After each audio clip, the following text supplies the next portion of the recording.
I did not mean to listen. I was standing just outside the glass doors holding a tray of food I had spent all afternoon preparing. The grill was still hot. The plates were warm in my hands. This was Adam's weekly dinner. His friends, his space, or at least that was how he described it. Then I heard him laugh. Not the casual laugh he used with me, but the loud, confident one he saved for other men. The kind that fills a room and demands approval. "I doubt this joke of a marriage will survive another year," Adam said.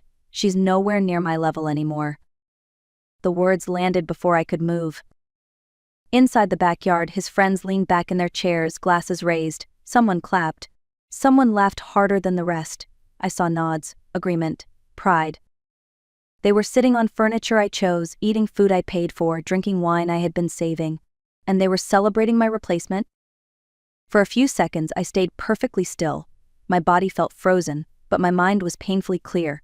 I watched Adam accept their approval like a reward. I watched him glow as if he had finally said something brave instead of cruel. No one noticed me yet. That was the part that hurt most, not just the insult but how comfortably it lived in the room. This was not a slip. This was rehearsed, repeated, validated. I realized then that this was not about a bad night or a careless comment. This was how he spoke when he believed I was not listening. This was who he was when he thought he was safe. I set the tray down quietly. I did not cry. I did not interrupt. I did not storm in demanding explanations. I simply stood there long enough to understand one thing. This marriage was already over. The only question left was how long I was willing to pretend I did not know it. Before that night, people often described me as lucky. Lucky to have a successful company. Lucky to have a husband who was charming in public. Lucky to live the life everyone assumed was easy. What they never saw was how carefully I made myself smaller. I built my business from freelance work at a kitchen table, long before Adam ever talked about being an entrepreneur. When the company started growing, I handled the contracts, the clients, the late nights. Adam handled the stories, the ideas, the dreams that never quite made it past the talking stage. Every time one of his ventures failed, I absorbed the loss quietly. I told myself marriage meant patience. I told myself support was love. I told myself success was something we shared, even when I was the only one earning it. When my income surpassed his, I stopped mentioning numbers. When clients praised my work, I redirected credit. When he joked about being the visionary, I smiled and let him have it. Because protecting his ego felt easier than confronting the truth. I became the calm one. The reasonable one. The one who kept things running while pretending not to notice that the balance was gone. Friends would say, "You're such a strong couple." What they meant was I was strong enough for both of us. And I accepted that role without question. Until the night I heard my marriage described as a joke. Standing outside those doors, I understood something with terrifying clarity. I had not been unlucky in love. I had been loyal to someone who quietly resented the life I built. And once I saw that, there was no going back. I did not rehearse what I was about to say. There was no dramatic build-up, no speech forming in my head, just a calm certainty settling into my chest as I pushed the glass door open. The laughter stopped instantly. Adam turned toward me first, his smile still half-formed, frozen in the space between confidence and shock. His friends followed, eyes darting, glasses lowering, bodies stiffening like children caught doing something they knew was wrong. I stepped inside and set the tray down on the table. "Why wait a year?" I said, my voice steady, almost polite. "Let's end it tonight." No one spoke. Adam opened his mouth, then closed it again. The version of him that knew how to talk his way out of anything suddenly had nothing prepared. I did not accuse. I did not ask questions. I did not demand an explanation I already had. "I wouldn't want you trapped in a marriage you clearly don't respect," I continued, "especially with someone so far beneath your level." One of his friends looked down at the ground. Another pretended to check his phone. The approval they had been so generous with seconds earlier vanished. Adam finally found his voice. "Elena, we were just talking. You took it out of context." I shook my head once. "This is the context," I said. "This is who you are when you think I'm not listening."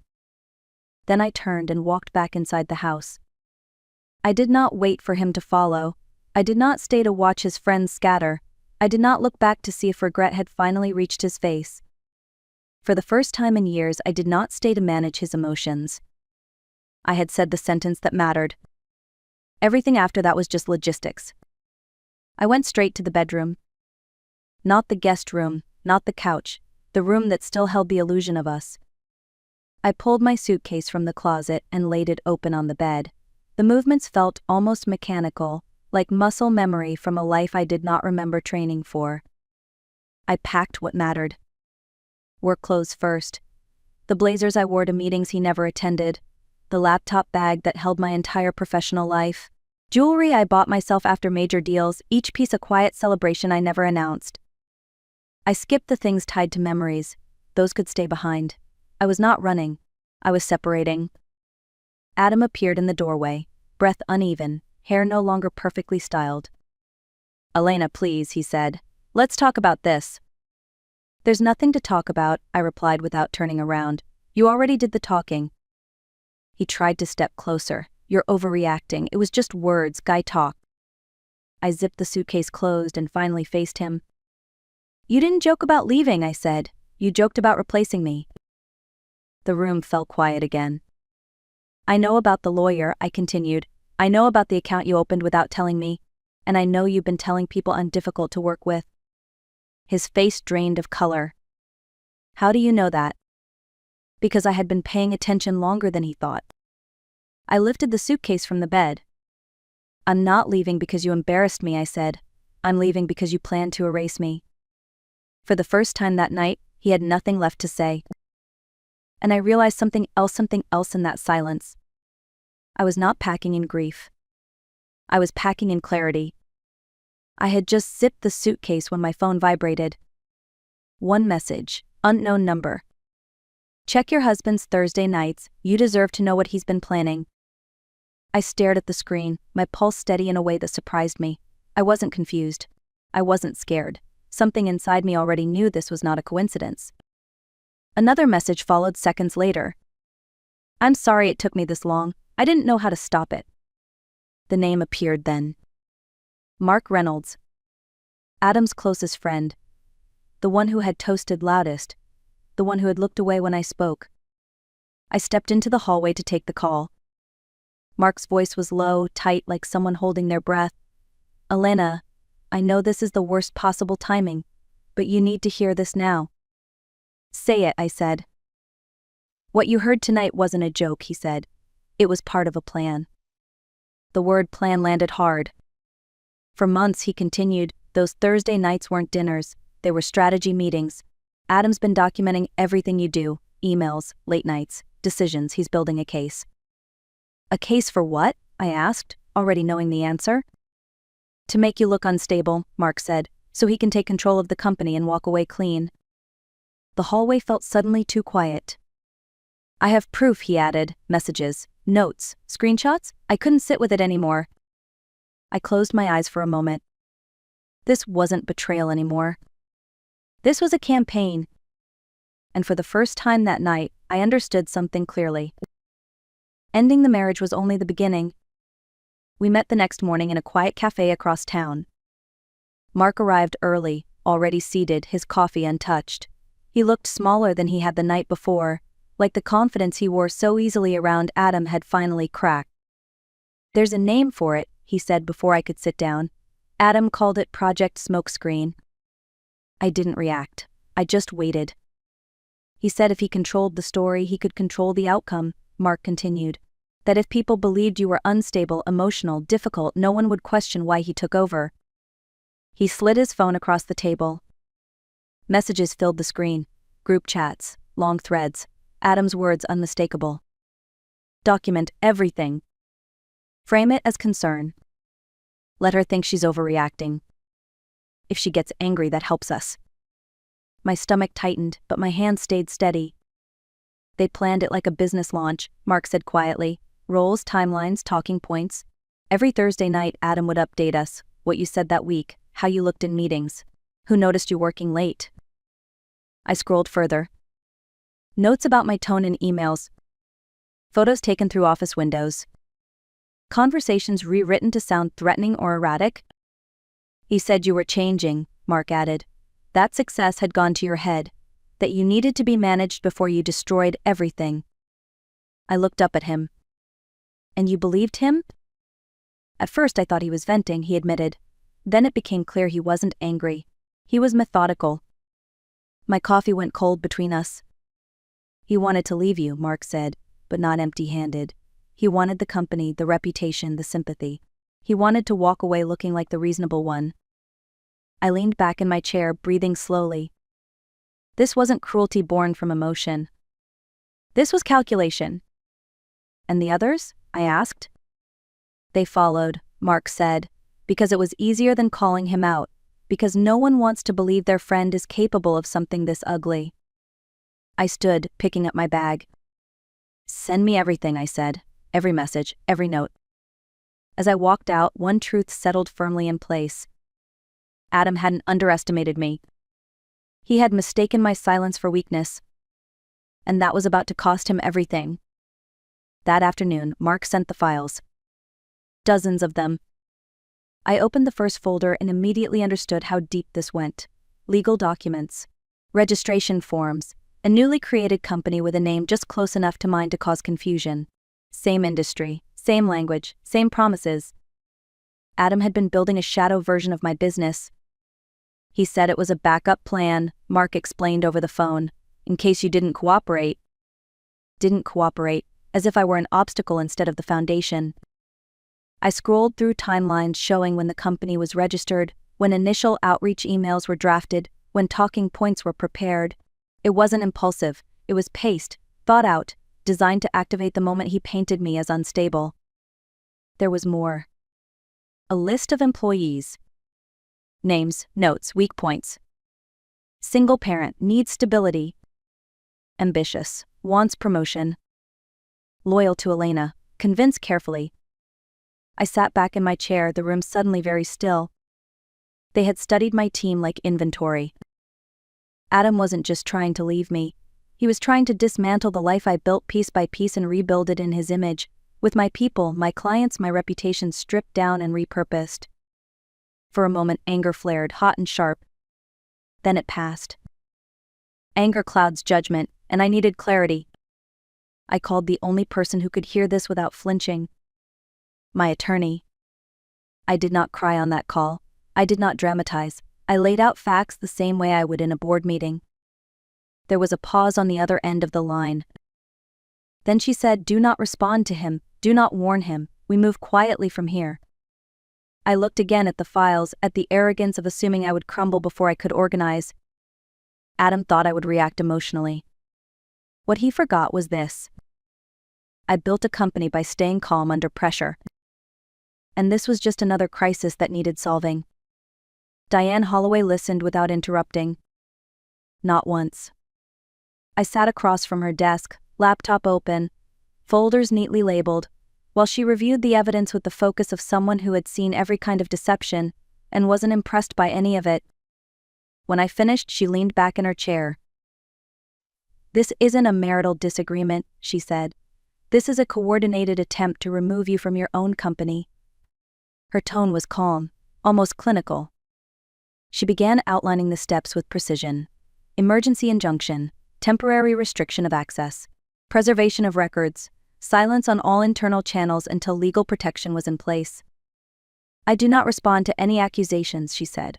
"Let them hang in the air, we'll answer with facts." I nodded, already shifting into execution mode. "Your husband believes emotional pressure will make you slip," Diane continued. "Men like this depend on reactions. You're not going to give him one." Before I left her office, she stopped me. "One more thing," she said. "People like your husband rarely act alone. Once pressure is applied, others will start talking." She was right. That night, my phone lit up with messages from numbers I hadn't heard from in years. Apologies wrapped in explanations, half confessions, quiet warnings. The silence around Adam was breaking. And while he was busy crafting narratives, I was doing what I had always done best. Preparing. Because the next move would not happen in a courtroom or a bedroom. It would happen in a boardroom. That night, I stayed alone in a hotel room downtown. The room was quiet in a way my house had never been. No voices, no tension hiding behind politeness. Just silence and city lights outside the window. For the first time since everything began, the weight of it all finally hit me. I sat on the edge of the bed, still in my work clothes, staring at nothing. My hands trembled, not from fear but from exhaustion. 12 years of carrying more than my share had caught up with me in a single evening. I cried then, not loudly, not dramatically, just enough to let the pressure release. I cried for the version of myself who had confused loyalty with self-erasure. For the nights I worked late while telling myself his resentment was temporary. For every time I softened my success so he could feel taller. When the tears stopped, something else took their place. Focus. I opened my laptop and began preparing for the morning. Slides, timelines, revenue breakdowns. Every fact clean and undeniable. This was not about revenge. This was about truth. By midnight, the room looked less like a hotel and more like a command center. Notes spread across the desk. Files synced and backed up twice. Adam thought the next day would be about controlling the story. He was wrong. It was going to be about ending it. I arrived at the office before sunrise. The building was quiet, the kind of quiet that only exists before something irreversible happens. Security nodded as I passed. The cleaners waved. People who had seen me here at all hours over the years. People who knew who actually worked. The conference room lights came on one by one. I set up methodically.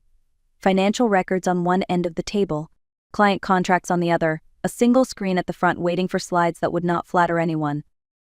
At 10 sharp, Adam walked in. He wore the confident expression I had seen 1,000 times, the smile that suggested control, the posture of a man who believed the room would bend for him. He began speaking before anyone else could. "I know there have been concerns about recent instability," he said, glancing briefly in my direction. "I want to reassure the board that I am taking steps to protect the company." That was when Diane stood.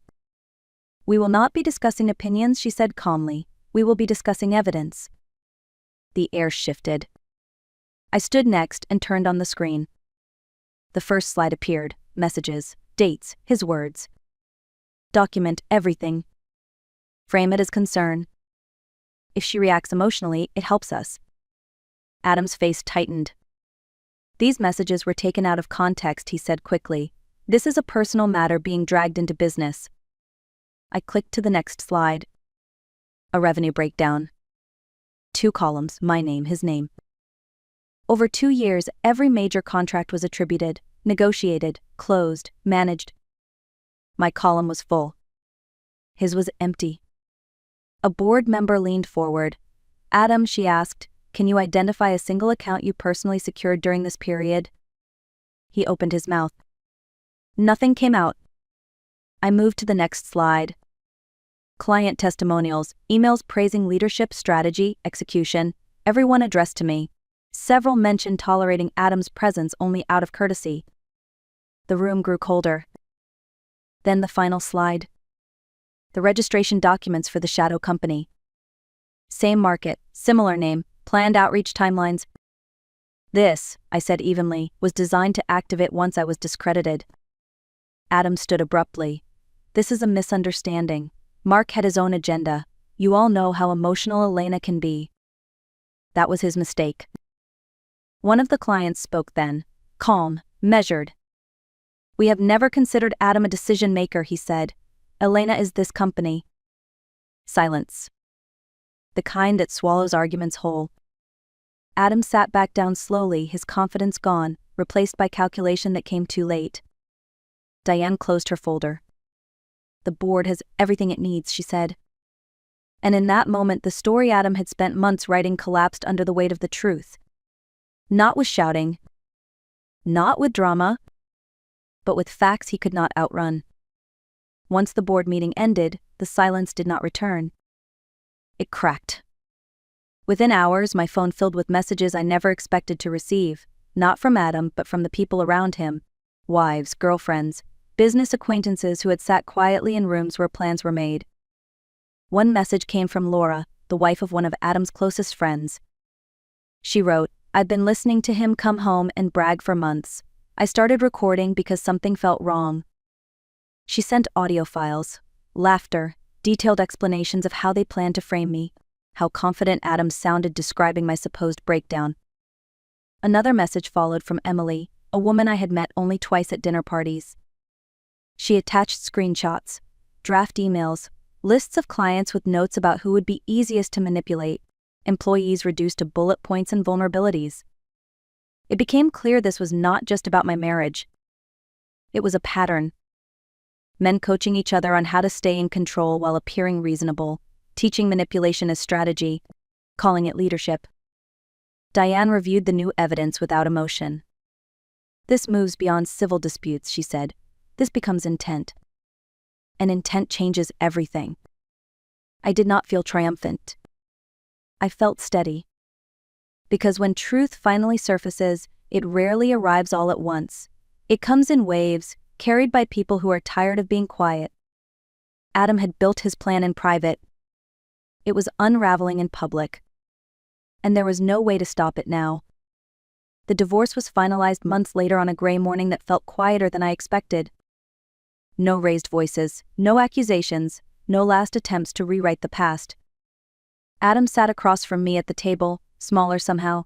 The confidence that once filled every room was gone, replaced by a tension he could not hide. He did not look at me when the papers were placed in front of him. Diane reviewed the terms one final time. I retained full ownership of the company. The house. All intellectual property. There would be no alimony, no future claims. A strict non-compete clause that would keep him far away from the industry he tried to steal. Adam's lawyer said nothing. There was nothing left to negotiate. When it came time to sign, Adam hesitated. I never meant for it to go this far, he said quietly.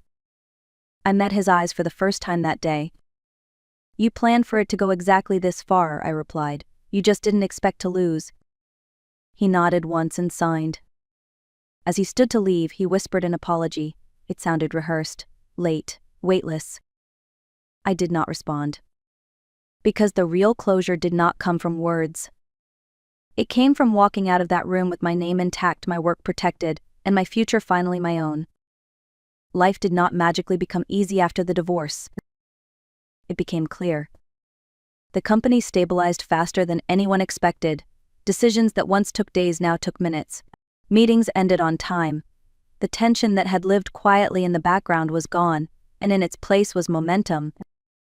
Clients noticed, so did the team. Without Adam's interference, projects moved forward cleanly. New contracts came in. Opportunities I had once postponed out of consideration were suddenly possible again. But the most unexpected change came through my inbox. Messages from women I had never met. They wrote about overhearing similar conversations, about being slowly painted as difficult, emotional, unstable, about shrinking themselves to keep peace with men who quietly resented their competence. They didn't thank me for revenge. They thanked me for clarity. One message stayed with me. I thought I was crazy until I heard your story. Now I know I was being managed, not loved. Adam sent a letter during that time, 3 pages long, apologetic in tone, defensive in substance. Even in regret, he claimed shared credit for my success. I read it once. Then I filed it away and locked the drawer. Not out of anger, but as a reminder. Some people stand in the ruins of what they destroyed and still believe they deserve a share of what survived. I no longer needed to explain myself. I was busy building again. I saw him months later in a grocery store on a quiet weekday afternoon. He stood in the aisle comparing prices, shoulders slightly hunched, the confidence that once announced him gone. His clothes were ordinary, unremarkable. He looked like someone trying not to be noticed. For a moment our eyes met. I recognized the hesitation immediately, the instinct to approach, to explain, to reclaim a version of himself that no longer existed. He took one step toward me, then stopped. Not because I looked angry. Because I didn't look at him at all. I returned my attention to the shelf in front of me, reading labels, making a decision, continuing my day. The same calm focus I used in meetings. The same indifference reserved for problems already solved. Out of the corner of my eye, I saw him abandon his cart and turn away. Fast. As if staying any longer would force him to face something he could not undo. I did not feel satisfaction. I felt free. Because the opposite of love is not hate. It is irrelevance. And in that aisle, under fluorescent lights and ordinary choices, I understood the final truth. The real power was never in proving my worth. It was in no longer needing him to see it. For a long time I thought revenge meant watching someone fall. I was wrong. Revenge is not destruction, it is separation. It is the moment you stop arguing with someone who has already decided not to see you clearly. Adam did not lose because I exposed him. He lost because I stopped carrying him. I did not win by shouting or humiliating him. I won by telling the truth once, protecting my work, and walking forward without dragging his ego behind me. If there is one thing I want you to take from this story, it is this. Pay attention to patterns, not promises. Listen to how someone talks about you when they think you are not listening. And never confuse silence with peace. If this story felt familiar, you are not alone. Too many people are taught to shrink in order to be loved. Too many are told that endurance is the same as loyalty. It is not. If Elena's journey resonated with you, take a moment to like this video, share it with someone who might need to hear it, and tell me in the comments which moment stayed with you the longest. Subscribe to The Art of Revenge for more real stories about strength, boundaries, and quiet justice. Because the most powerful ending is not revenge. It is freedom.